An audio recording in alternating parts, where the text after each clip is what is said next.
Ini saya sering bilang kepada guru-guru kami di Tajwid Mufid. Jangan hanya belajar tentang ilmu tajwid, kemudian antum jadi dalam tanda kutip spesialis tajwid.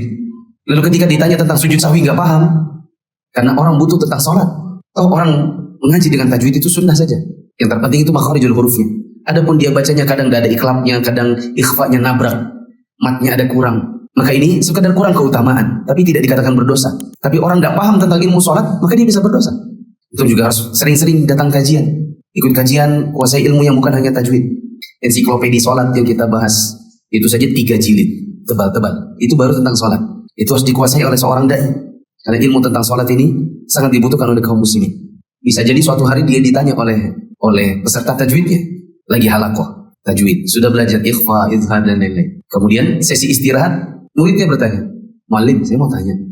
Tadi waktu maghrib, saya itu kan wudhu di rumah. Kemudian pas jalan kaki ke masjid, ternyata saya tidak sengaja buang angin. Sampai di masjid, saya lupa wudhu lagi. Sholatlah saya 3 rakaat. Nah ini sekarang pas tajwid ini saya baru ingat. Ini sholat maghrib saya harus pulang nggak ya? Apakah tidak mungkin pertanyaan berkembang bukan hanya di soal izhar, ikhlas, ikhfa, lalu kemudian ternyata orang bertanya tentang fikih, mungkin nggak?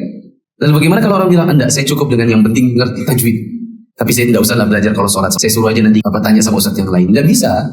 Apalagi masalahnya ternyata dasar tentang toharoh. Bahwa sholat itu dikerjakan tanpa toharoh. Sah atau tidak? Kalau kita kembali pertanyaan tadi.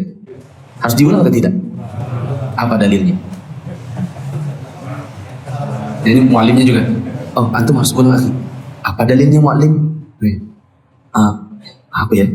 Kalau antum pikir dulu nggak apa-apa. Tunggu dulu, saya pikir dulu. Apa ya? Kadang-kadang kita ini kayak komputer ini kan butuh dulu dibuka foldernya. Apa? Siapa yang tahu? Apa tadi ya? Parfum.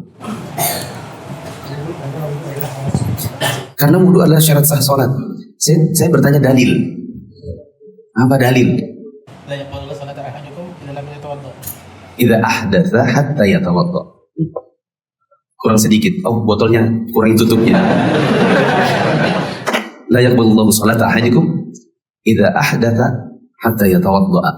Allah tidak menerima salat salah seorang dari kalian bila dia berhadas sampai dia berwudu terlebih dahulu. Jadi karena antum tadi salat tanpa wudu berarti salat antum tidak sah.